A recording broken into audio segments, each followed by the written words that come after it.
Mas tudo na vida tem um sentido, né? Quando Deus nos deu os sentidos, o tato, o paladar, o olfato, a visão. E não adianta, cada coisa tem o seu papel. Eu posso descrever para você um sorvete, ou uma picanha, ao ponto, aquele tom bonito. E posso até pintar, posso fotografar, mas se você não colocar na sua boca, você não vai sentir o paladar. E assim com todas as coisas, com todos os sentidos. E Deus se relaciona com o homem através de uma única coisa, com o seu Espírito. O sentido do Espírito em nós é o relacionamento com Deus. À medida que nós abrimos o nosso espírito para entender, por isso o evangelista aqui fala que o Pai procura os que adorem Espírito em verdade. Pessoas que são capazes de abrir o seu espírito e se comunicar com Deus. Deus quer se comunicar com você em todo o tempo. Deus quer se comunicar com você a todo instante. A igreja foi se tornando religiosa e alguns chegam a dizer que é loucura quando a gente fala que Deus fala com a gente. Alguns acham que a gente está num estado de demência muito avançado quando a gente diz que a gente ouve a voz de Deus o dia inteiro. Porque são pessoas que abrem o seu espírito. Né? Aquilo que o Cristiano ministrou nessa noite sobre liberdade, algumas pessoas não conseguem entender. Acham que estamos falando de dinheiro. Acham que nós estamos buscando um meio de enriquecer. Eu já sou milionário. Não figuro nas listas de Forbes, nada disso, porque eu quero manter uma vida muito discreta. Mas eu sou um milionário, porque não me falta nada. Porque eu me relaciono com Deus de uma forma constante. O meu espírito está aberto. Então a palavra só tem sentido na nossa vida nesta noite se você tiver o seu espírito aberto. Eu não quero falar para a sua alma. Eu não quero falar para as suas emoções. Eu não quero falar para o seu corpo. Eu não quero falar para a sua carne. Eu não quero falar nada. Deus quer falar com o seu espírito. E aí que as coisas acontecem. Deus só se relaciona com o homem através do Espírito. Então abra seu espírito para aquilo que eu vou ministrar. Eu não sei se a palavra é boa, eu não sei se a palavra é chata, eu não sei se a palavra é uma pegação de pé, eu sei que é uma palavra que Deus liberou. E eu vou entregar. Se você tiver com o espírito preparado, você vai receber e vai ser uma grande bênção. Se você não tiver, você vai bocejar, você vai encostar a sua cabeça no ombro do marido, vai roncar, vai babar, mas eu não estou preocupado. Eu vou fazer aquilo que Deus falou para fazer. Eu quero falar ao seu espírito nessa noite. O Espírito de Deus, quando Ele começou com essa brincadeira com a gente do poder da liberdade, é porque Ele quer falar ao nosso espírito. Não tem ninguém aqui encarcerado. Não tem ninguém aqui preso por correntes. Não tem ninguém aqui preso por grilhões. Mas tem muita gente presa aqui por questões da alma, do espírito, e que precisa ser liberto. E o poder da liberdade veio para produzir uma libertação plena em nossas vidas, em nome de Jesus. Quero convidar você a fechar seus olhos. Vocês estão vendo que eu estou muito educado hoje, mas é por alguns minutos só. Pai amado, em nome de Jesus, nós te louvamos, te bendizemos. E queremos, Pai, abrir nosso espírito nessa noite. Para ouvir a Tua palavra, para ouvir o Teu propósito, para ouvir aquilo que o Senhor tem preparado para nós, para ouvir aquilo que o Senhor quer fazer. E eu te peço, Pai, toma a minha vida. Eu quero ser fiel a Ti, Senhor. Eu quero traduzir aquilo que o Senhor tem ministrado, aquilo que o Senhor tem falado, aquilo que o Senhor tem por propósito, o quanto o Senhor quer nos abençoar. Toma a minha vida nesta noite, eu te peço, em nome de Jesus, em nome de Jesus. Vamos abrir nossas Bíblias no Evangelho de Lucas, capítulo 4, verso 18.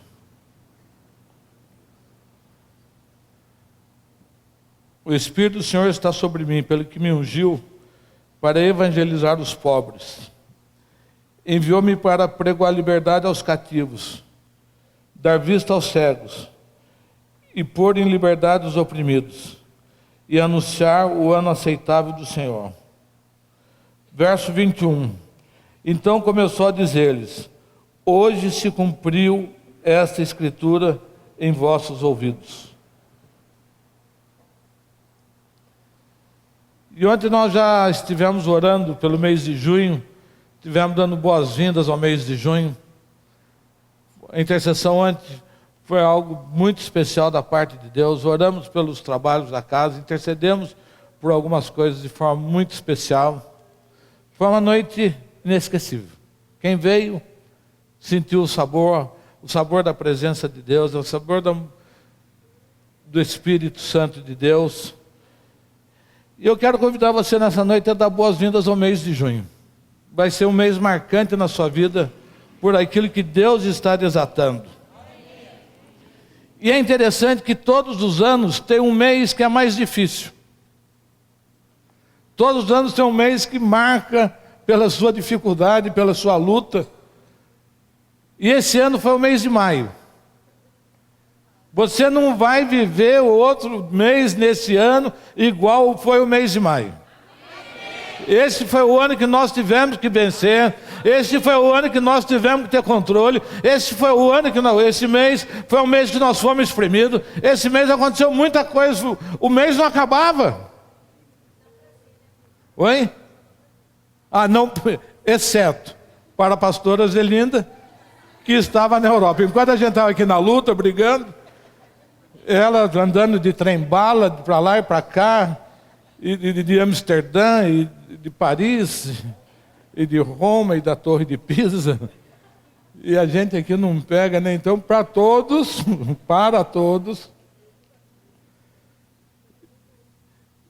E no dia 31, Deus já começou a trazer uma modificação. As coisas já começaram a se abrir. E vão se abrir mais ainda. E esse mês vai ser um mês tremendo. Então eu quero que você dê boas-vindas. Dê uma salva de palmas para o mês de junho, por aquilo que ele vai produzir.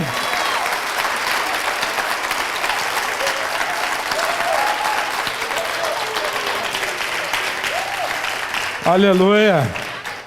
E vou contar para vocês. E os milagres estão acontecendo. O Julião, ou o Valdemar, é Júnior, mas não quer ninguém chamado de Júnior.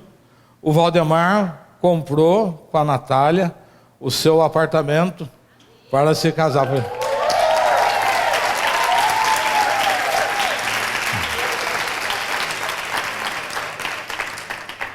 E com toda a dificuldade do mês de maio, foi um mês tremendo. Foi no mês de maio que nós começamos e ativamos o Terra de Adoradores. Foi o mês que a Escritura se cumpriu na nossa vida nesse propósito. Então, com Deus, mesmo quando o mês é ruim, Ele é bom demais. Mesmo quando você luta muito, você tem muita vitória. E agora, o mês de junho vai ser só festa em nome de Jesus. E eu sei que para a gente produzir os Terra de Adoradores, toda mudança gera um desconforto. Já tem gente habitando nessa terra. Já tem gente mandando nessa terra, já tem gente que tem domínio nessa terra, já tem gente nos montes, já tem as entidades, já tem tudo. Nós chegamos, minha gente, com licença, vocês usaram disso aqui por bastante tempo, mas agora é a nossa vez. Junta a sua mudança e cai fora. E eles estão juntando as coisas dele do jeito que dá, e vão cair no mato. Porque essa terra tem dono. Diga, essa terra tem dono. Aleluia. E a nossa cidade está assumindo uma nova identidade, uma identidade de terra de adoradores. Nós não seremos mais a bagunça que foi até hoje. Não seremos mais a terra da falsa grávida, não seremos mais terra do jeca, do burro, e nada disso. Nós somos uma terra de adoradores. E eu quero continuar falando do poder da liberdade. Porque isso tudo só vai acontecer se nós experimentarmos o poder da liberdade. João 8,32, aqui nós começamos. Conhecereis a verdade vos libertará. Que verdade é esta? Se o Filho vos libertar, verdadeiramente serás livre.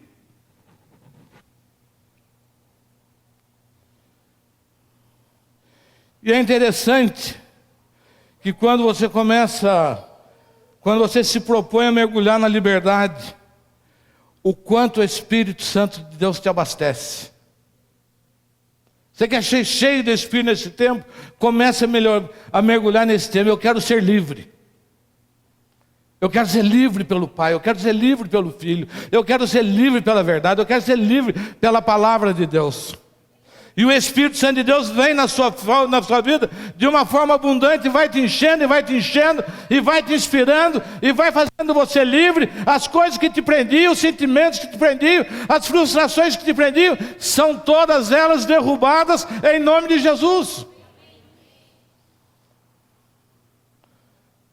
Ele nos abastece com inspiração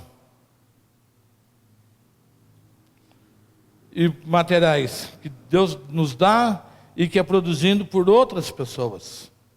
Eu sou abastecido pelo Espírito Santo e sou abastecido pela vida de outras pessoas, pelos livros, pela literatura, pela palavra. E já faz alguns dias que eu estou lendo um livro chamado A Pobreza é a Lepra do Século XXI, do apóstolo Juan Balistreri. E boa parte desta pregação está baseado nisso.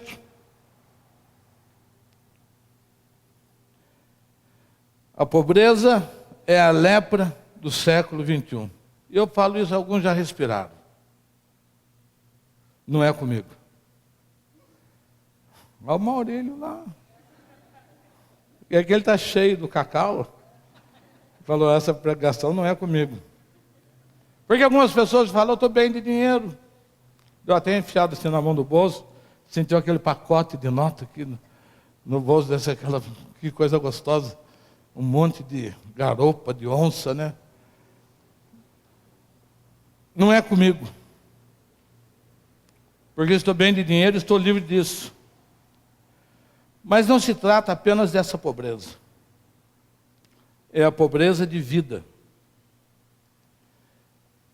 É a pobreza dos princípios, dos valores, da ética, da moral.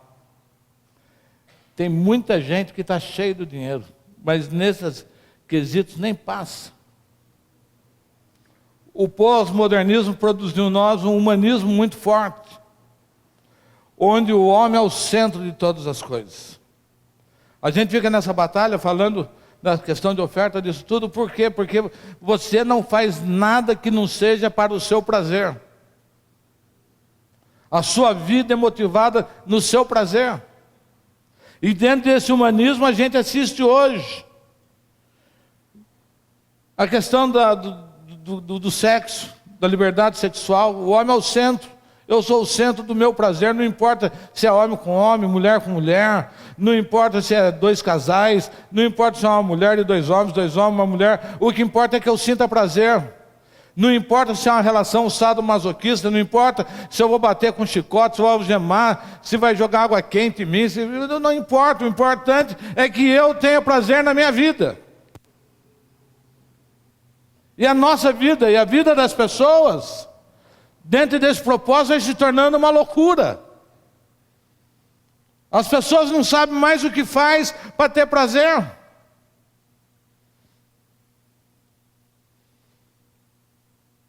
Evolução, tecnologia avançando cada dia mais rápido e chegando nas mãos do homem cada vez mais cedo.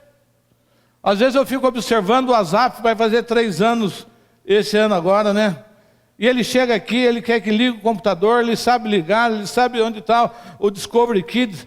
A pastora Zelina não sabe ligar a TV a cabo. E o Asaf já sabe onde que acha o desenho, mas é verdade isso, como eu também não sei. Eu fico lá penando com a TV e não entra o canal, e entra a TV aberta e sai a TV aberta. Então a tecnologia, as informações vão chegando cada dia mais cedo na vida das pessoas. Cada dia vai aprisionando mais a vida das pessoas. E com essas coisas a humanidade está cada vez mais aprisionada. A gente vê cada dia mais as pessoas mais presas. A gente vê cada dia mais as pessoas mergulhadas no pecado. A gente vê as pessoas cada dia mais sem entender o seu relacionamento interpessoal. Não sabe entender o seu relacionamento com Deus. Não sabe nada. Porque o que manda é a sua vida, o seu desejo. E no ano de 2011 nós trabalhamos com a palavra alinhamento e crescimento. Eu sei que são palavras que não empolgam muito. Porque são palavras que fazem com que você tenha que abrir mão de alguma coisa. Quando você fala de alinhamento e crescimento, você tem que sair do seu status e ir de encontro a alguma coisa. Quando a gente fala de alinhamento, ter uma vida alinhada com o propósito de Deus não é fácil. Ter uma vida alinhada com o sonho de Deus, ter uma vida alinhada com liderança. A liderança normalmente não pensa do jeito que a gente pensa. A liderança normalmente não quer o que a gente quer. A liderança vê os obstáculos onde a gente não vê. Muitas vezes a gente traz sonhos prontos para o livro. Eu estou pensando em fazer assim, assim. Não é tempo, não é propósito. E a outra palavra é crescimento. Você se dispor a se expor. Crescimento é se expor. Você só cresce a igreja se houver uma exposição sua, pessoal. As células, você abriu a sua casa. Então você se expõe. Hoje, diante de não sei quantas pessoas visitam a sua casa, a sua vida é vida de um homem de Deus. Você já não pode ter determinadas atitudes. Você já não pode ter determinadas reações. Você já não pode ter determinados comportamentos, porque a sua vida está exposta. Falar de Jesus é expor a vida. Falar de Jesus é dizer, eu tenho uma vida diferente. Eu tenho uma vida de valores, eu tenho uma vida de princípios, eu tenho uma vida de fé. Não fica bem para um homem de Deus propor coisas erradas. Não fica bem para um homem de Deus e falar com a pessoa num dia na célula e no outro se comportar de maneira diferente. Exige coerência. Então são duas palavras que geram desconforto. Pessoas que estejam dispostas a discipular pessoas para a implantação do reino de Deus. Isso não empolga. Está bem do jeito que eu estou, eu venho no meu culto, assisto, recebo a palavra, recebo a bênção e acabou. Então 2000 anos nós passamos fazendo isso. E o objetivo mais importante para esse tempo da igreja é ganhar e discipular almas. A igreja tem que ter um processo violento de crescimento, de ganhar e de discipular. Isso tem que ser uma máquina de produção, ganhar e discipular, levar as pessoas a uma vida do Espírito, levar as pessoas a experimentar a liberdade, libertar as vidas de todo tipo de maldição. Nós temos que fazer isso, tirar as pessoas da miséria das mais diferentes formas que existem. Temos que redimir as nações da terra. Diga, temos que redimir as nações da terra pelo poder do Espírito Santo. E o melhor dessa festa, ou o pior dessa festa, é que o juízo, este processo começa em casa. Nós temos que primeiro começar a libertar as pessoas que estão aqui dentro da casa. Temos que tirar as pessoas da situação que estão, aprisionadas pela religião, aprisionadas pela infidelidade, aprisionadas, como foi falado aqui, porque tem bezerros de ouro que adoram. Isso exige de nós ministros um envolvimento muito maior. Esse começar com a casa não tem a ver com um prédio, não tem a ver com 4 paredes. Isso tem a ver com pessoas. Nós somos o templo do Espírito Santo. Então esse trabalho tem que começar dentro da igreja. E a igreja tem que começar a produzir gente discipulada. Tem que começar a produzir pessoas libertas para lançar na rua e começar a transformar os seus ambientes. E esse é o nosso desafio. E quando você pega um culto de Santa Ceia, com a quantidade de pessoas que tem, você fala, no nosso desafio é grande mesmo. Porque as pessoas ainda não têm a sensibilidade, não sabem a importância da ceia, não sabem para que tem a ceia, não sabem para que serve. E não é que não sabe teologicamente, porque se fosse teologicamente seria muito fácil. Não entende no seu espírito, não entende no seu relacionamento com Deus, a importância das coisas.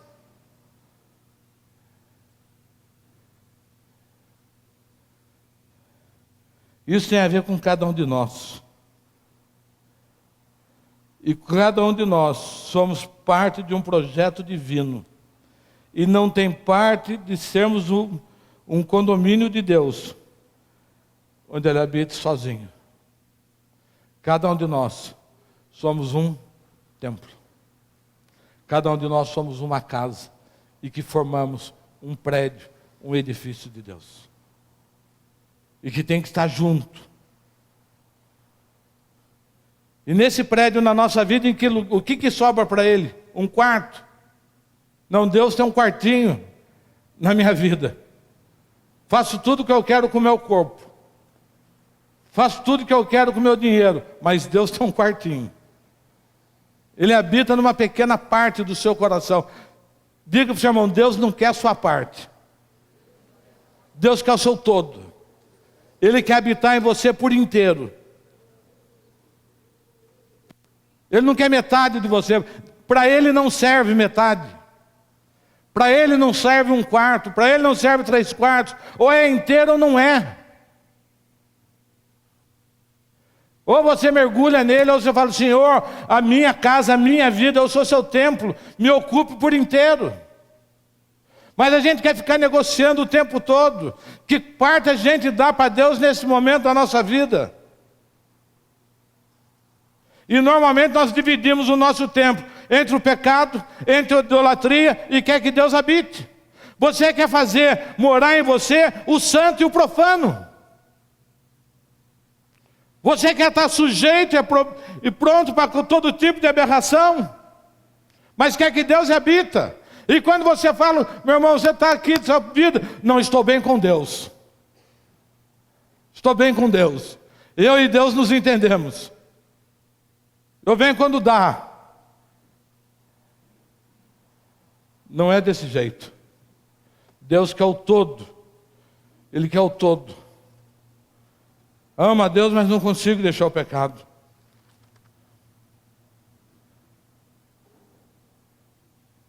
E quando nós entendemos que nós somos parte de um todo.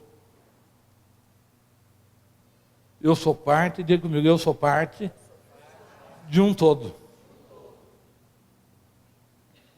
Eu sou parte de um todo. Eu faço parte do corpo. Eu faço parte do edifício de Deus. Quando eu entendo que eu não sou uma ilha, embora eu seja um individualmente, com a minha individualidade, mas eu não sou uma ilha, eu estou interligado, eu estou ligado ao pastor Ezequiel, a Sheilinha, a Zelinda, a Zilda, a Raquel, a Cátia, a André, e assim somos todos nós.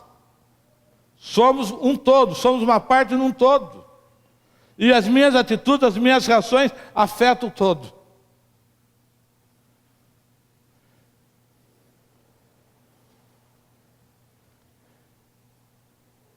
E nós integramos por completo ao edifício, ao todo, à igreja, o propósito ao reino.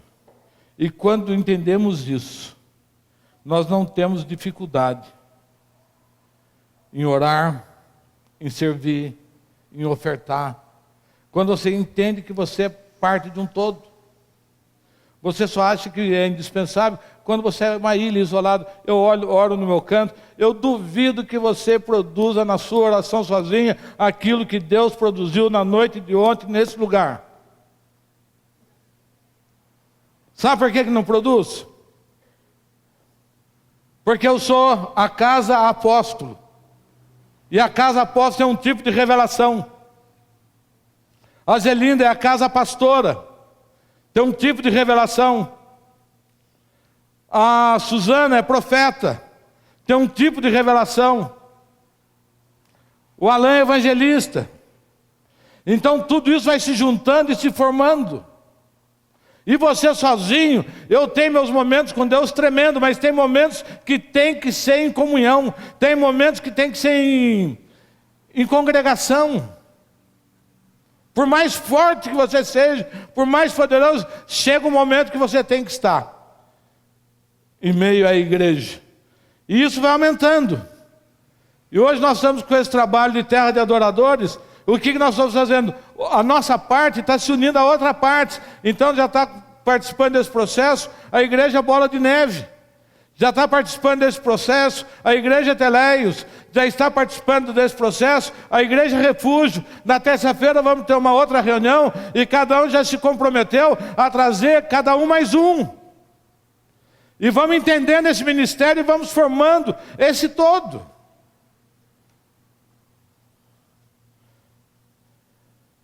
Quando entendemos isso, nós superamos as dificuldades. Quando nós entendemos isso, nós superamos as nossas murmurações.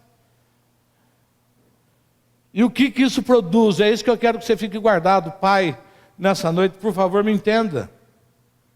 Quando os nossos filhos, quando isso acontece e que a gente participa, nós somos um todo.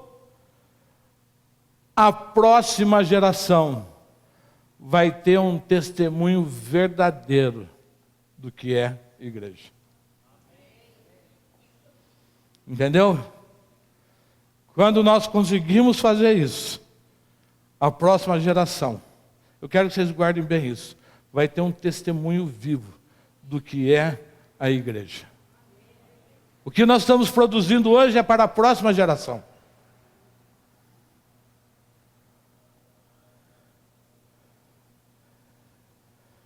Os nossos filhos às vezes não querem saber da igreja, os naturais e os espirituais.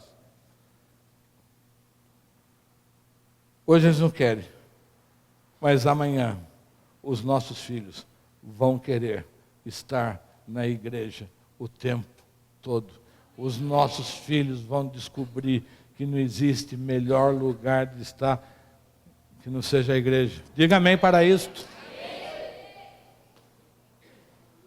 Mas quando o meu testemunho, como igreja, como isso tudo, não é perfeito, os nossos filhos não querem. Mas esse não é o tema principal. O tema principal é a pobreza, a lepra do século 21. Aquilo que eu já falei, pobreza não tem nada a ver com dinheiro. Pobreza tem um sentido espiritual.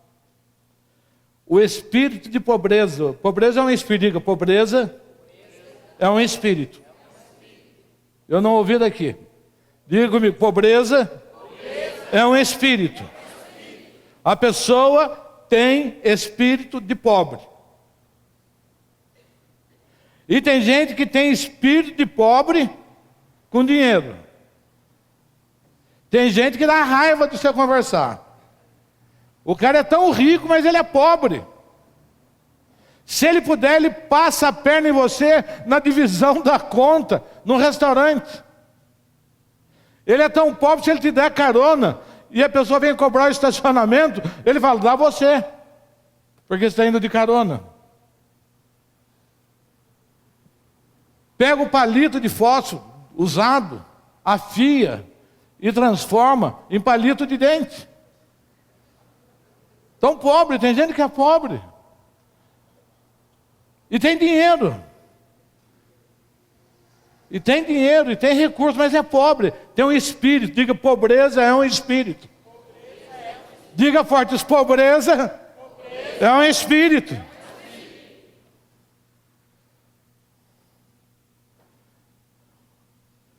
E opera nos dois, como quem tem e quem não tem.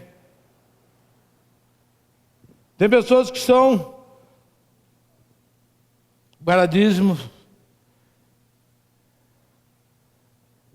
Na verdade, são estruturas que determinam, um espírito determina uma estrutura de pensamento, que determina uma estrutura de comportamento. Esse espírito de pobreza opera como um jugo, que estabelece e que adquire direitos na nossa vida. Tem gente que quer deixar de ser pobre e não consegue, porque esse espírito adquiriu direito na sua vida, está aprisionado nisso. Tem gente que é milionária, tem tudo para ser uma pessoa tremenda, e é pobre. Quanto de depressão a gente vê hoje? O que é a depressão, se não uma pobreza? Não tem pessoa mais pobre do que alguém que sofre de depressão. Porque a depressão normalmente ela vem acompanhado de insegurança. A depressão produz na pessoa medo de viver. Você não conhece ninguém apaixonado pela vida que seja deprimido. Você já viu algum deprimido rindo? Não vê. Você já viu um deprimido saindo do seu quarto, Senhor, obrigado. E para quem é livre, tudo é motivo de dar graças a Deus, mas para quem é miserável, tem esse espírito de pobreza, tudo entristece, tudo empobrece, não consegue ver nada positivo, não consegue perceber nada de bom. Nada. E dinheiro aí não tem nada a ver. Nós temos que tirar esse espírito da vida das pessoas.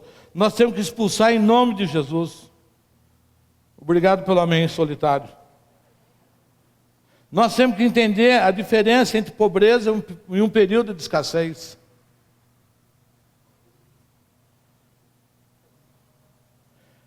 A escassez é um momento. Homens de Deus passam por momentos de escassez, mas se mantêm livres. Momentos de escassez, livre. Pode vir no púlpito, usar o púlpito, pode falar. Pode dar testemunho da escassez. Pode dar testemunho da luta.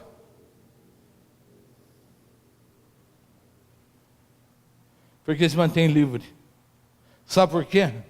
Porque a escassez nos aperta de fora para dentro. Diga comigo, a escassez nos aperta de fora para dentro. É uma situação, é um momento, é uma diversidade. E a pobreza tem a ver com atitude interna. As pessoas que são pobres, elas são, primeiramente, no seu coração. A pobreza é de dentro para fora. Essa é a diferença entre escassez e pobreza. Escassez é o momento. Ruth e Noemi viveram um momento de escassez. Mas a atitude de Noemi com a sua sogra era uma atitude de milionária. Era uma atitude de quem tudo ia bem na sua vida. Agora a pobreza faz com que você esconda. A pobreza que está dentro de você faz com que você negue. A pobreza faz com que você desvie da pessoa. Porque você tem medo que alguém venha até você e te peça alguma coisa.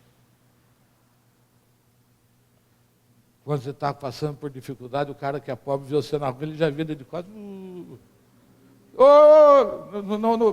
ouvi. Não ouvi. Quando você é pobre por dentro, você foge, você tem medo das pessoas. Quando você tem o Espírito Santo de Deus, você é livre, você procura essas pessoas. Você procura e fala, eu quero te abençoar, eu quero derramar sobre a sua vida. Eu sei que esse momento na sua vida é um momento, é apenas um momento. Eu sei que daqui a pouco você está multiplicando tudo de novo e Deus vai estar trazendo e você vai estar abençoando a outros. E isso é ser livre. Livre é quando você está num momento de escassez. Foi aquele menino do pão e do peixe. Ele estava num momento de escassez, ele tinha só para ele. Ele falou, não é justo que eu coma. Não é justo que essa multidão toda não coma e eu sozinho coma. Eu sabe o que eu vou fazer? Eu vou pegar esse meu pouquinho que tem aqui. Se todo mundo passa fome, eu vou passar fome também. Senhor, está aqui meu pão, faça dele o que o Senhor quiser. O Senhor falou, você me trouxe, eu vou multiplicar, eu vou produzir, eu vou reproduzir sobre todos e vai sobrar ainda.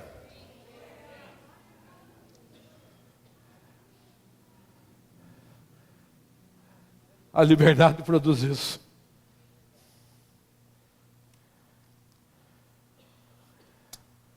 A liberdade produz isso. Abra a sua Bíblia lá de novo em Lucas 4:18. Só para vocês se alegrarem, eu estou terminando, mas meia hora eu termino.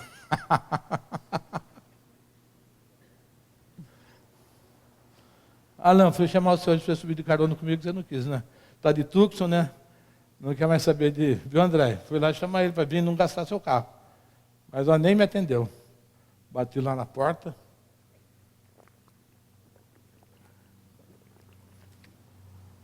Lucas 4:18.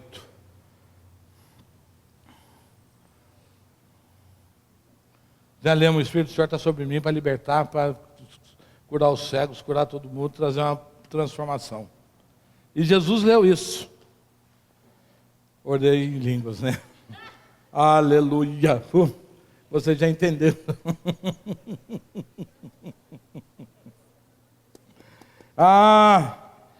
Mas aquilo que a gente já sabe, aquilo que o Espírito de Deus estava sobre Jesus, está sobre nós, produz.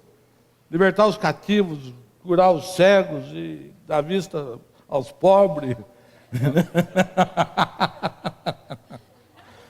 Ai, ai, ai. Aleluia. E diz lá no verso 20. É que eu já falei tanto esse texto. Fechando o livro, devolveu ao seu assistente. E os olhos de todas as sinagogas estavam nele. Ele fez uma palavra tremenda. Todo mundo, opa, esse menino é bom. Quem que é ele? Trouxe uma palavra bonita. Que nem o que quando começa a pregar, tem fala, nossa, palavra bonita. À medida que ele vai apertando, eu estou de quem que ele é filho, hein? Esse é o filho do Rosemar. Mas é isso. E Jesus ali, todo mundo de olho nele. Observando, medindo, vendo se serve. E no verso 21, Jesus começa uma encrenca. Ele diz, hoje se cumpriu essa escritura aos vossos ouvidos. Hoje se cumpriu.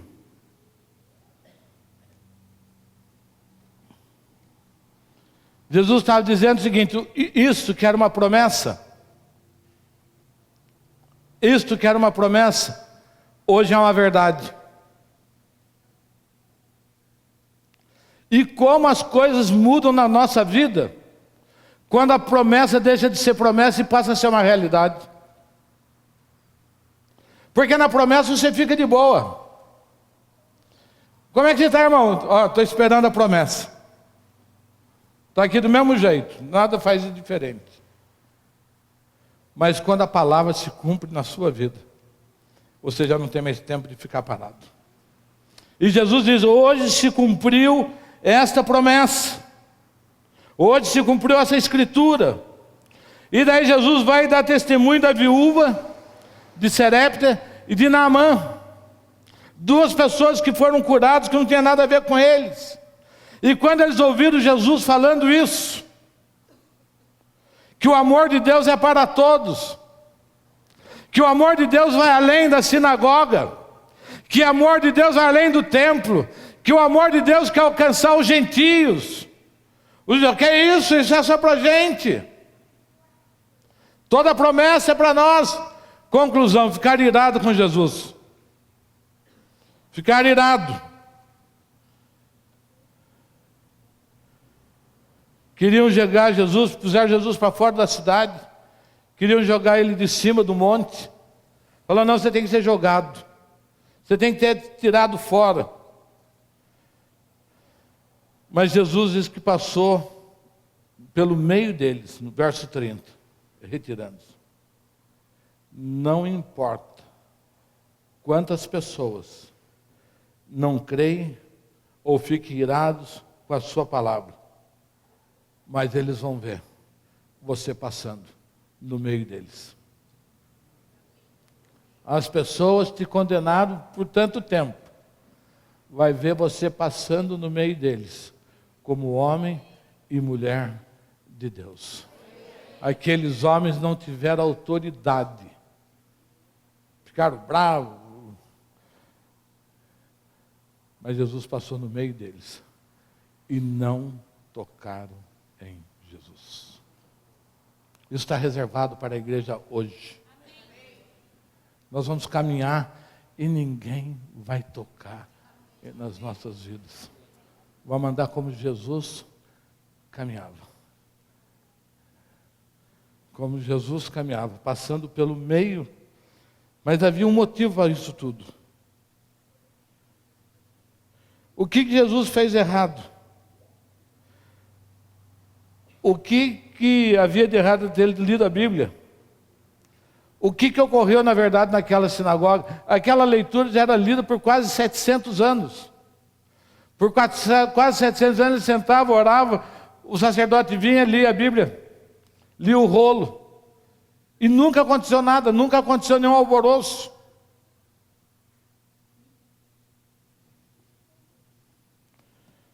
Uma coisa é a gente ouvir uma passagem da Bíblia, uma coisa é a gente ler.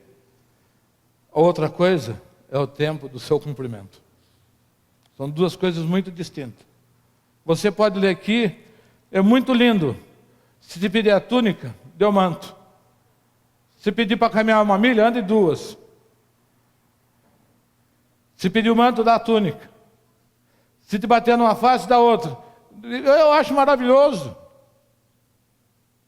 Mas quando essa palavra se cumpre na sua vida, e você fala, isso tem que ser uma prática na minha vida hoje, daí você fala, Jesus não estava muito sério, isso era para aquele tempo, e todas essas coisas. Uma coisa é dizer para você, ó, Deus te quer prosperar. Quem Deus quer prosperar aqui? Levante a sua mão. Quem Deus quer prosperar? A outra coisa é eu dizer para você, você está proibido de não prosperar, porque o Senhor já lançou a sua bênção sobre a nossa vida. Quando eu digo que você está proibido de não prosperar, você tem que pegar as suas coisas, você tem que pegar o seu talento, você tem que pegar o que você sabe fazer, e você tem que produzir essa prosperidade na sua vida. Deus nos deu uma promessa de uma escola aqui de idiomas, está lá com a Nádia. Enquanto era promessa, era bonito, agora foi ficando pronto, ficando bonito. A Nádia, ó, sebo nas canelas, visitando, feira, exposição, festa, e vai e liga, porque chegou o tempo em que ela tem que buscar essa prosperidade.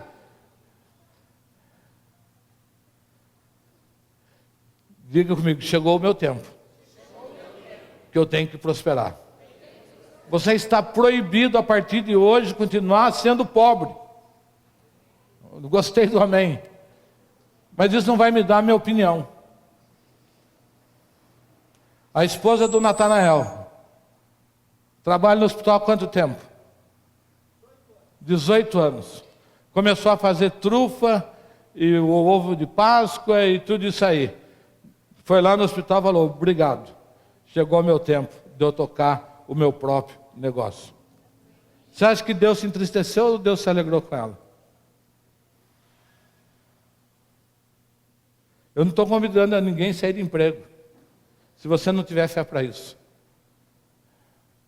Mas sabe que existe um manto de prosperidade sobre a igreja. Você continua pobre porque quer. Diga comigo, eu sou pobre porque eu quero. Entrou um... Mas é verdade. Se Deus prospera tudo que está na sua mão, a decisão é sua. E essa foi uma questão. O que era uma promessa passa a uma obrigação. Se você não prospera, você está fora do propósito de Deus. Não é de ser rico, mas é de prosperar naquilo que tudo que Deus entregou na sua mão. E eles ouviram essa palavra. Agora é diferente, a palavra estava cumprida. Você tem que se mover pelo seu propósito. Nós somos fruto de uma geração que foi ensinada a esperar pela realização da promessa. Nós somos fruto de uma geração que passou ouvindo o Ezequiel mais velho do que eu, outros mais novos do que eu. Jesus está voltando. Há 100 anos, Jesus está voltando. A promessa, Jesus está voltando, Jesus está voltando. E você está onde? E Jesus não voltou. E nós perdemos os meios de comunicação, perdemos a política, perdemos a educação, perdemos as artes, perdemos tudo em cima de uma promessa.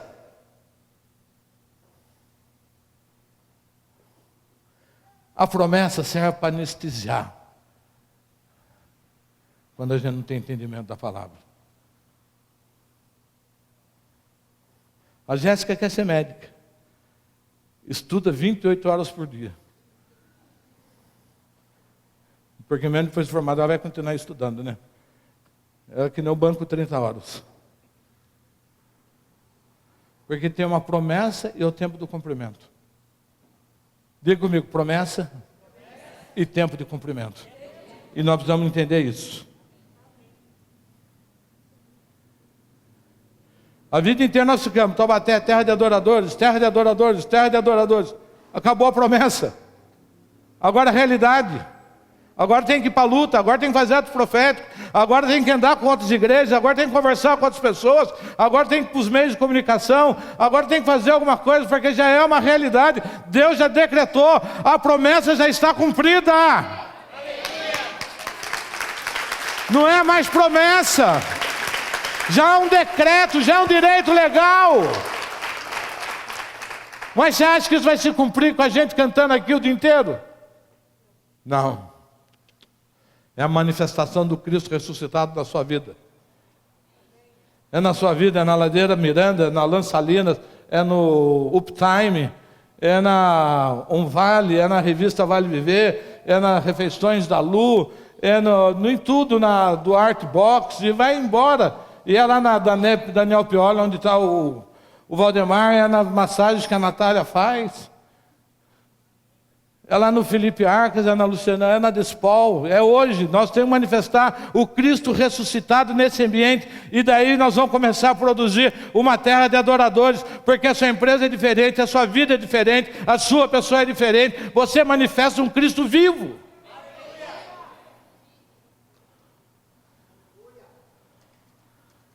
Mas se a gente não se mexer, Deus não vai cumprir. Ficamos parados em que pé está a sociedade. Jesus disse para aqueles homens: deixou, acabou o tempo da miséria. Diga comigo, acabou o tempo da miséria. Diga para o seu irmão, acabou o tempo da miséria. Acabou o tempo da cegueira. Acabou o tempo das prisões, acabou, diga acabou, você não tem mais alternativa. Jesus veio, morreu, pagou os nossos pecados, ressuscitou, derramou o Santo seu Espírito, nós não temos mais saída. Não quero mais ser profeta.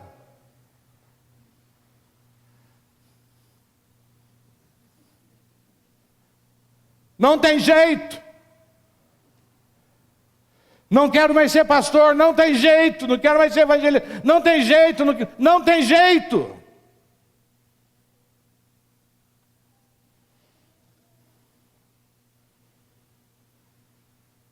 Sabe por que as pessoas estruturam a sua vida em função da miséria?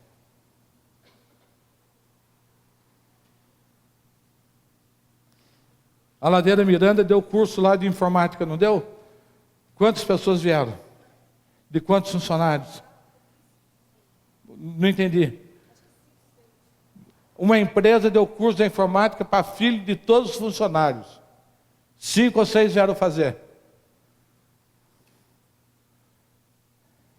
Deu outros benefícios. Quantos foram buscar? 5 ou 6. 5 ou 6. Porque você estrutura a sua vida em função da miséria. O que Jesus está falando para aquele povo, falou, vocês estão com a vida de vocês estruturada em função da miséria. Vocês estão estruturados a vida de vocês em função da esmola. Acabou o tempo disso, eu cheguei. E eu vim para pagar o pecado de todos. Eu vim para libertar, eu vim para dar vista aos cegos. Daí você não tem mais jeito de viver nesse ambiente. E por isso Jesus pergunta para aquele homem de 38 anos, paralítico, olha, o que queres que te faça? Queres ser curado?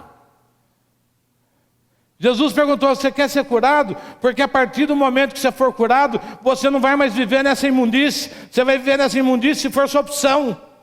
Você não vai precisar mais, não vai mais ficar aqui esperando um prato de comida, uma esmola que trago para você. A partir de hoje você está curado, você tem que pegar sua esteira e você tem que andar. Mas a esmola é confortável, o Bolsa Família é confortável. A cota racial é confortável. Mas não tira as pessoas da miséria. A igreja tem esse papel. Diga, a igreja tem o papel de tirar as pessoas da miséria. Eu falo isso, você sai daqui murmurando contra a minha vida, dizendo que eu só falo de dinheiro. Eu não estou falando de dinheiro, eu estou falando de liberdade. Eu estou falando de propósito de Deus. O que eu estou falando é que Deus quer cumprir um propósito na sua vida, e você vai deixar de ser miserável. Você vai deixar de ser enfermo. Porque a enfermidade dá lucro.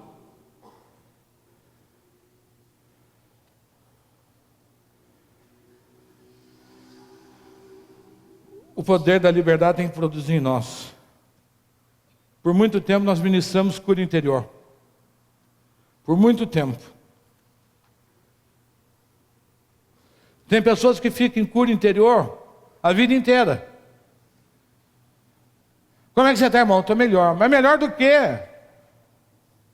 Você tem que perdoar o seu pai, seu marido, seu irmão, sua tia, o papagaio, quem quer que seja. Ainda não senti. Então, entendeu? Você passa 2 anos, 3 anos tratando o mesmo problema. Da mesma dificuldade, porque a palavra não entra no seu espírito. Você fica a nível de alma. Por que você acha que o padre Fábio de Mello é o maior vendedor de CD que tem? Porque ele não tem uma palavra de libertação. Ele tem palavra para a alma das pessoas. E é fácil viver assim. É fácil viver da miséria das pessoas. Os sacerdotes judaicos viviam da miséria das pessoas. Quando Deus nos deu a visão da rica, foi porque Ele falou, quero produzir uma igreja que não seja dependente de esmola. Ai, que má coração. Quando Ele deu a rica, foi para isso. Fala, vocês vão produzir riqueza. Além dos dízimos, além da oferta, vocês vão produzir riqueza. O FAP não será para 10 pessoas, o FAP será para 1000 pessoas. Vão acabar com essa moleza do FAP, tem 10 crianças para a gente cuidar. Deus deu isso como propósito para 1000 crianças. Mas como que nós vamos fazer isso para 1000 crianças se todo mundo tem que participar? Então, a rica está produzindo as aventuras da Sabida. E essa aventura da Sabida amanhã vai ser 100.000 exemplares, 200.000 exemplares, vai estar amanhã nos Estados Unidos, vai estar na América Latina. Daqui uns dias vai estar na Globo. Vocês estão falando amém e rindo de mim. Mas na realidade, Kiko,